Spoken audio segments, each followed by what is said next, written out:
You do your thing. Hello. All right. Here's where we're starting. Okay. All right. Hey, everybody. Thanks for watching. Thanks for clicking on the video. Welcome Hi, friends. Welcome to another episode of Dual Wellness show where a mother and her son, 56, 22, discuss different topics regarding mental, physical health. So today we're going to be talking about sleep and everything that comes with it. So that everything that comes with it. Everything except for dreams and like 95% of the stuff that comes with it. So we're going to be talking about 5% of the things that come with sleep. Okay. In regards to us, very specifically. I gotcha. So, I'm going to start this time. You start. Yeah, you always start. Okay. I liked your intro. That was nice. You did a good job. Oh, like, subscribe. Yeah, comment, like, subscribe. Again, if you want to leave a negative comment, that's okay too. No. Go right ahead. No negative. Okay, leave a negative. What we would like, not to get off topic, what we would like is suggestions. Yeah. Suggestions for future topics. What would you like to see? Yeah, absolutely. Or leave a comment about my disheveled appearance. Anything along those lines. That's okay. It was a Halloween party. Yeah. Anyways, go ahead. Okay. Sleep. How does it affect me? What do I have to say about sleep? I gotta say a couple things. I'm gonna tackle it from a perspective of, in terms of wellness. For me, I look at sleep as recovery a lot of times. Recovery from what? From my exercises. And why do you look at it as recovery from your exercises? What makes you?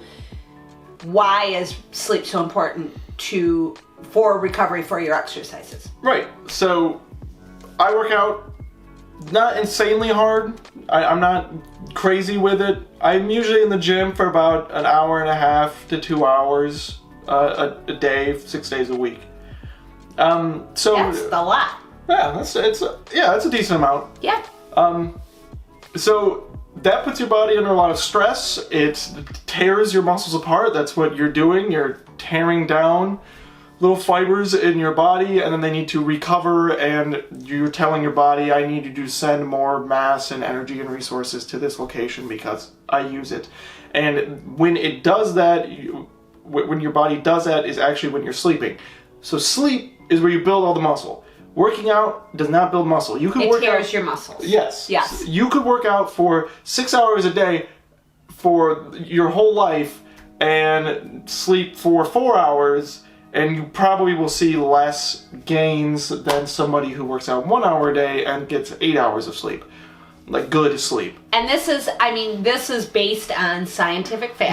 Yeah. It is, not that we're scientists. Yes, not that we're like that. Yes. But no, I think it's general information. But I think for the most part it's general knowledge. There's been a lot of studies done. Absolutely. So the most important thing I would say is sleep, and that can be hard to focus on. And I coming from somebody who has a very difficult time falling asleep.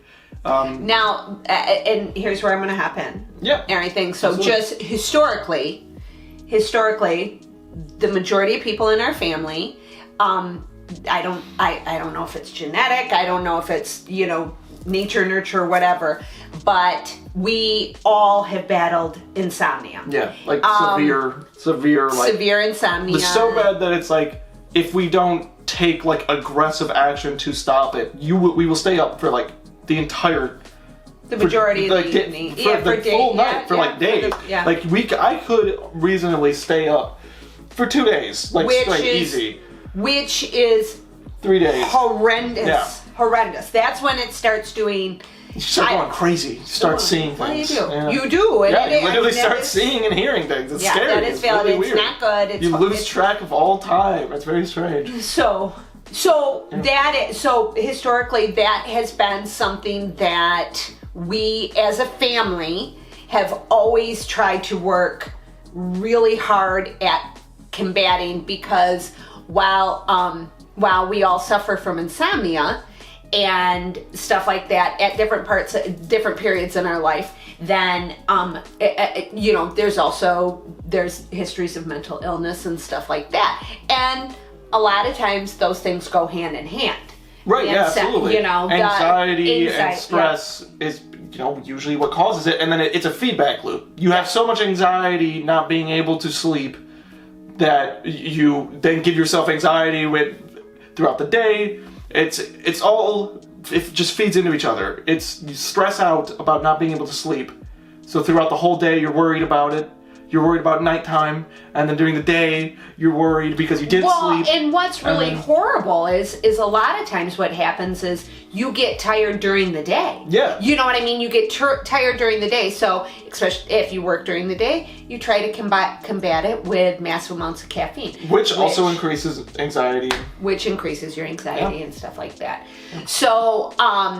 So we wanted to discuss. So that's really how it affects you mentally. Yeah, absolutely. Yeah, it affects. It has had severe impacts on. So when I was Max's age, I didn't have my kids until I was in my 30s. When I was Max's age in my 20s, then I was very, very high anxiety, high insomnia. Didn't know a lot about wellness and everything. Basically spent my 20s abusing my body in many different ways and forms and having fun and stuff like that, but still, and sleep was not a top priority. No. It was not. And then when you have small children, I mean, we had, small babies. It's not that sleep isn't a priority. Sleep isn't an option. It's an impossibility. It's just not an option. And it's the funny thing, I think, with 20-year-olds in particular who are so anti-sleep. You actually need more sleep when you're younger than when you are older. You need substantially more sleep. Yeah. And the idea that I'm young, I can stay up as late as I want. Lies. Wrong. Do not do that. I used to boastfully proclaim that I only needed 4 hours of sleep a night. Right. Okay, Bruce Wayne. Yep. All right. Cool. I'm one of those weird people that only need 4. And that, yes. So anyways. It actually increases your mental capacity. It's. I work better when I'm low on sleep. While there are people out there that is valid and they are weird, not weird, I shouldn't say that. They're outliers. They're absolute outliers. They're not. The more tired I am, the better I am at Mario Kart. I will say that. Okay. All right. Well, there you go. If you want to excel at Mario Kart, deprive yourself of sleep. Yeah. So anyway.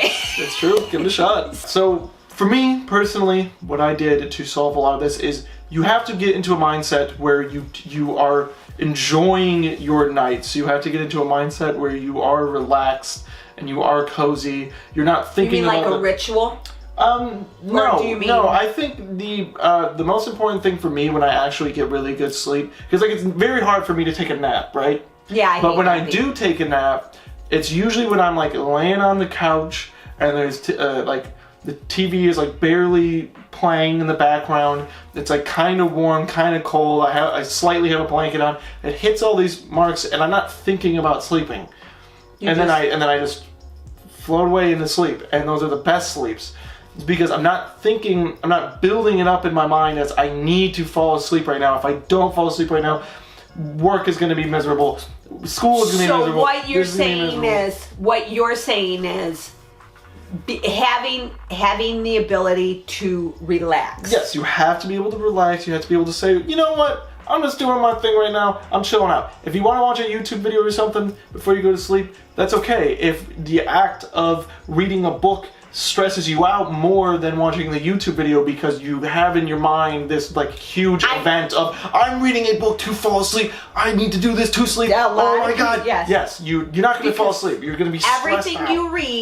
Everything you read and everything is no phone. Right. 2 hours before. You know what? I put on a YouTube video all the time and put that in the background and get amazing sleep. Some nights, and those are honestly those are the best nights that I sleep. Honestly, is when I just have a YouTube video on. I'm not even trying to fall asleep. I'm not like building it up in my mind to be this stressful event. I'm just chilling out, relaxing, and then I just fade away into sleep. That's what's supposed to happen. I feel like is you're supposed to just drift away. Oh, I agree. You're not supposed to pass out like it's time. So with YouTube video, when you were saying that, so I had, like I said, I have the bad or good or whatever habit of watching YouTube videos before I go to sleep. And, but the thing that I started doing to help me with my sleep is that, because I go, so your dad and I, we go to bed at the same time, but he stays up a couple hours later than I do, watching, you know, whatever he watches and everything, and I go to sleep early. And so I have earplugs. Right. And I have a face mask, because I need that. I need to block out. The face mask is very helpful. That face mask is awesome, it is very helpful, isn't it? Because the audio of the YouTube videos is one thing. The audio of the YouTube videos is what's helpful to me. It's like a white noise. It's like a drowning out white noise. There's something subliminal in my brain. It's like when you're in class at school and they're playing one of those incredibly boring TBS or PBS videos. I appreciate PBS now, but they're playing one of those back then, and it's hitting all the right places, and you just pass out. You just want to sleep. Well, what happens with me? I've been doing this so when I said ritual or anything, so when I start to feel a little drowsy, you know what I mean? It's right at that point of drowsy. It's like, am I sleepy? Right. You know, that point. Right. Everything. What I do is I put my earplugs in, and I put my face mask on, and it has flat speakers on it so I can sleep on it. And then I listen to these one of 3 podcasts that I have found that are amazing. Yeah. They're amazing. Yeah. One is called Sleep With Me. Another one is called the Sleepy Bookshelf. And another one is called Sleep Haven, I think it is. But okay. So they're specifically designed for... They are, seriously, they have been, and I don't want to sound out of proportion or anything, but they have been life-changing.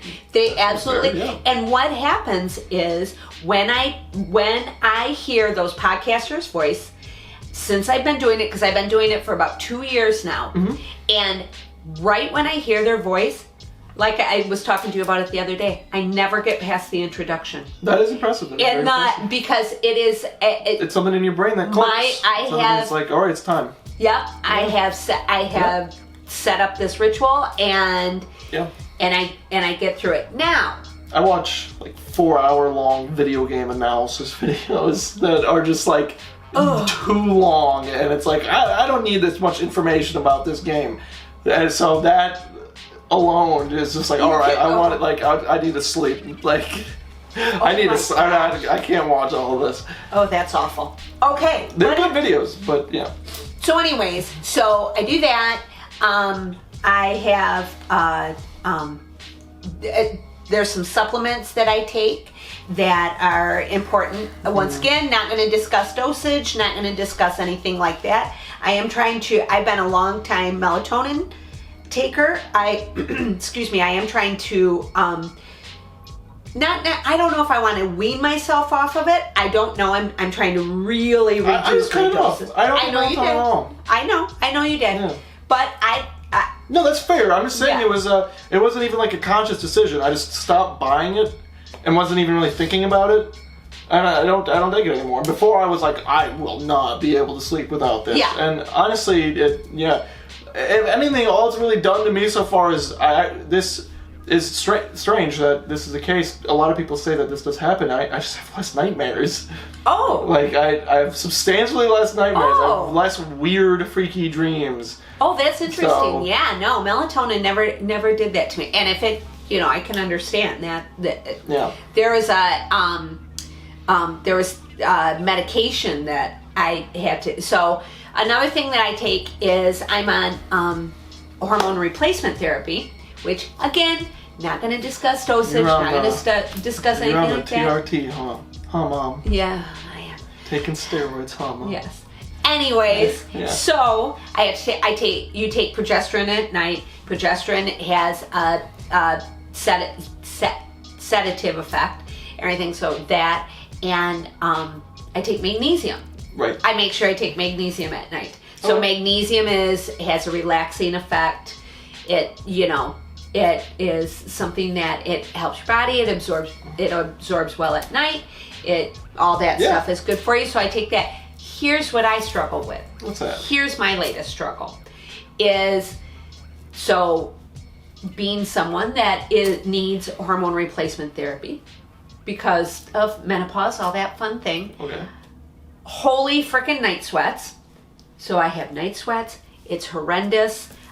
Dealing with that'll wake you up a lot. And my biggest thing lately is that, so we have an old dog that is almost 12 years old, and she's probably older than 12 at this point, I think. No, she's like 11, 12. Anyway, Right. She's an old dachshund. She recently was ill. She's on some new medication. It causes her anxiety and stuff like that. Anyways, Bella wakes me up every single solitary morning at 3 o'clock. Yeah, that's really early. Every morning at 3 o'clock in the morning. That's earlier than Mark Wahlberg, Mom. Every morning at 3 o'clock in the morning. Yeah.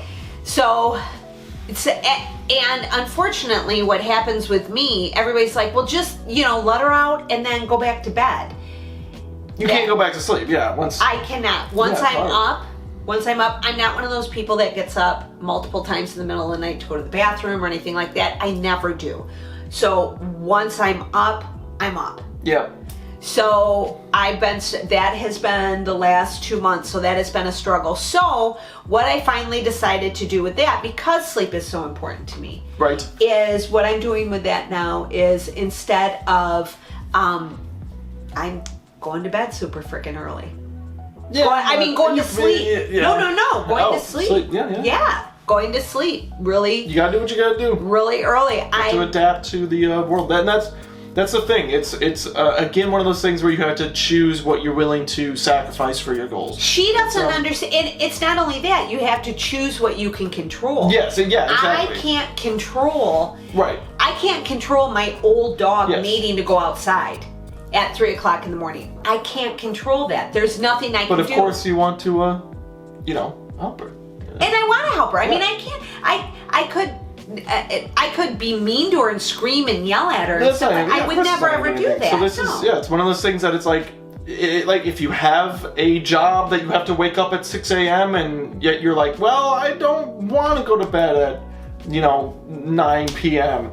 This stinks, and you feel awful every morning because you keep pushing off your sleep. And it's like, well, you have to decide what's worth it more. You know, that and staying up for a little while at night and feeling terrible in the morning, or sacrificing a little bit of that extra time at night and feeling good in the morning. The thing that I've always realized, that I've really started to realize, especially now, is that like I used to play video games a lot and everything, right? And I always thought that it was at nighttime I have more optimal free time and stuff like that. And in reality, it's completely different. If you stop watching a movie or stop playing a video game or something and go to sleep, and then wake up and do the same thing, and you just wake up a little bit earlier or wake up at the right time, and you have the same amount of free time, and you'll feel a lot better doing it as well. That's what I got my mind wrapped around with this 3 o'clock in the morning waking up, was that it was like, it's the middle of the night and it sucks, and yes, I would rather be sleeping, but you know what? It's really, in reality, you have the same amount of time. It's only an hour to 2 hours, because I get up my alarm is set for 4 o'clock in the morning some days, and then 5 o'clock in the morning other days. And so it's really only an hour earlier. Yeah. So I'm like, you know what? I'll just get my stuff done earlier. Exactly. That's all it is. It's just like, again, with the whole video game thing. When I was in middle school, I wanted to play Call of Duty Black Ops 2 so bad that I decided to start going to sleep at like 8 p.m. I think at 8 p.m. every night, so that I could then wake up 2 hours before school, get everything done, and then play like an hour and a half of Black Ops 2 before school. And like, that's the thing, I wanted that so bad. And you did do that, but then because you're a kid, you were a kid, and as kids do, you started doing the staying up later, getting up at the same time, being crabby, but you made all the sacrifices. I did, exactly. I wanted that so bad. I wanted to play Call of Duty so anyways. bad. So the conclusion is I guess we didn't really come to a unified conclusion on it. Sleep is very important. It's the most important. It's like the most important thing for mental and physical health. Yeah, for mental and physical health, for recovery in both senses. If you're stressed out, if you're anxious, not gonna do anything else, nothing else. You don't want to change your diet. You don't want to do anything. Nothing else for your health. If you only focus on your sleep, only focus on improving your sleep quality, improving your sleep length, it will have a monumental effect on your life. So Can I say something else that people that are more, I shouldn't say just people that are more your age. A lot of people will use alcohol as a, have their, I have a glass or two of wine I have a couple of beers, and it makes me calm down, and it makes me go to sleep, and it takes the edge off, and it makes me, but the studies have found, and studies absolutely have found that while it has that effect in the beginning, in the middle of your sleep, which is super important, when you're going through your REM cycles and everything, and when you're going through that, then alcohol disturbs that. So you're not getting your deep sleep cycles, and you're not getting your REM sleep. Yeah. So a lot of people, you think you're doing one thing, and that could be why melatonin affected you the way that it did. It affects your differently. One supplement or thing, I guess, that does help me with my sleep a lot is CBD. That helps a lot. I think that is a fantastic tool. It has helped me too. So from my perspective, then, if you're exercising a lot and stuff like that, most important thing is sleep. And if you're anxious as well, I think sleep will help with that substantially.